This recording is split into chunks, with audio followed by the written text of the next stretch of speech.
પાણીની લાઇનનું leakage repair કરાયા બાદ ફરીથી થાય તો કોન્ટ્રાક્ટર ગણાશે જવાબદાર। અમદાવાદ શહેરના બોપલ, ઘુમા સહિતના વિસ્તારોમાં હવેથી ઓરડાના બદલે મનપા તરફથી પાણીનું વિતરણ કરાશે। ચોમાસા સમયે ખારીકટ કેનાલના વિસ્તારમાં પાણી ભરાવાની સમસ્યા ન સર્જાય તે માટે અગાઉ પંપ મૂકી પાણી ઉલેચી અને કેનાલમાં ઠાલવવામાં આવતું હતું।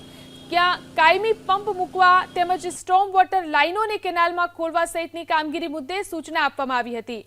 નિકોલમાં વારંવાર ગટરના પ્રશ્નો ઊભા થતા 5 MLDની એસટીપી બનાવવા અને ચાંદખેડામાં નવો એસટીપી બનાવવા વોટર સપ્લાય કમિટીમાં ચર્ચા કરાઈ। વોટર સપ્લાય કમિટીના ચેરમેનના દાવા પ્રમાણે શહેરમાં કેટલાક વિસ્તારમાં એક વખત પાણીનું લીકેજ થયા પછી તે સ્થળે ફરીથી પાણીનું લીકેજ થતું હોવાથી આ ફરિયાદોના કિસ્સામાં કોન્ટ્રાક્ટરની જવાબદારી નક્કી કરવા કમિટીમાં સૂચના અપાઈ છે અને હવેથી આ પ્રકારની ફરિયાદના કિસ્સામાં કોન્ટ્રાક્ટરને જવાબદાર ગણવામાં આવશે।